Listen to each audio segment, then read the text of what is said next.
চাই যে হ্যাঁ, একটা লম্বা গ্যাপ হয়েছে যেখানে ঈদের পরে লম্বা টাইমে আসলে আমাদের কোনো ছবি আসে নাই এখনো। এই যে আজকে প্রিমিয়ার শোতে এসে আপনাদের সবাইকে দেখে ভালো লাগছে। কারণ একটা লম্বা টাইমের পর মনে হচ্ছে যে না একটা কোনো প্রজেক্ট আসছে। সেটা আমার না হোক, আমার কলিগের হোক।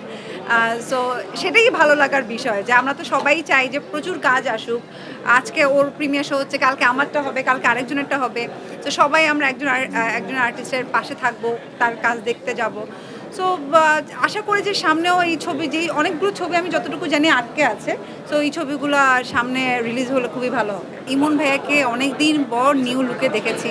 সো এইটা একটা বিষয় এবং আমি ফার্স্ট ট্রেইলার দেখে ইমন ভাইকে ফোন করে বলেছিলাম যে তোমাকে একদম অন্যরকম লাগছে। সো আই হোপ যে এই কাজটা খুব ভালো হবে এবং সারিকাকেও নতুন রূপে দেখেছি।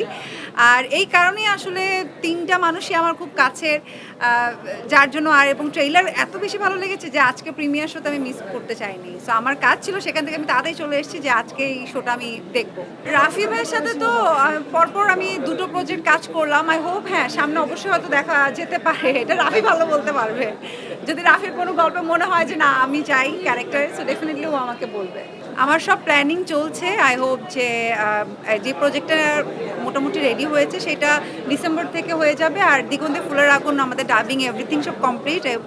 হয়তো খুব শীঘ্রই ওইটা সবাই দেখতে পারবে। বেশি কিছু বলতে পারবো না কারণ ওইটা আসলে ডিরেক্টরই জানে। কারণ এটা আমরা যতটুকু জানতে পারছিলাম যে আবার কাজটা শুরু হবে। আচ্ছা, ওইটা আমি এরপরে আমার সাথে অ্যাকচুয়ালি ছবি রিলেটেড আর কোনো কনভারসেশন হয় নাই। বাট ও মেবি প্রোডিউসার ম্যানেজ করার ট্রাই করছে। সো ও যদি সব ঠিকঠাক হয় তাহলে ও করতে পারবে। বাট আমার কাছে পর্যন্ত এখনো ফুললি ওভাবে আসেনি।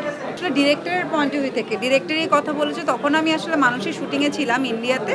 সো ওই সময় আসলে আমার কাছে ফোন আসে এবং আমাকে ফোন করে জাস্ট নর্মালি বলে যে তোমার ডিরেক্টর আমার সামনে আছে এবং আসলে এই গল্প না করে আমরা ওনাকে শেয়ার করছি যে আরও অনেক গল্প।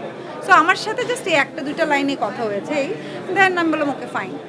এরপরে আসলে এই প্রজেক্ট নিয়ে আমার সাথে কোনো আর কথাই ডিরেক্টরের সাথে আমার কোনো কনভারসেশন হয়নি। এখন পর্যন্ত ডিরেক্টর আপনার সাথে যোগাযোগ করে না যোগাযোগ হয়েছে। যোগাযোগ কিছুদিন আগে নতুন করে আবার কাজটা শুরু করার ব্যাপারে যোগাযোগ ও চাচ্ছে, বাট মেবি ওর প্রোডিউসার ঝামেলা আছে। চাই যে হ্যাঁ একটা লম্বা গ্যাপ হয়েছে যেখানে ঈদের পরে লম্বা টাইমে আসলে আমাদের কোনো ছবি আসে নাই এখনো। এই যে আজকে প্রিমিয়ার শোতে এসে আপনাদের সবাইকে দেখে ভালো লাগছে। কারণ একটা লম্বা টাইমের পর মনে হচ্ছে যে না একটা কোনো প্রজেক্ট আসছে। সেটা আমার না হোক, আমার কলিগের হোক।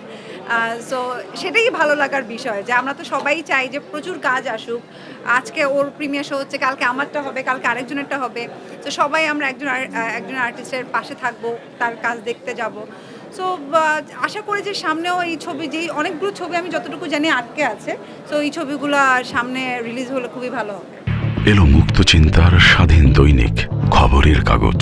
এখন খবর হবে নিখাত, নির্ভীক, নীরবে।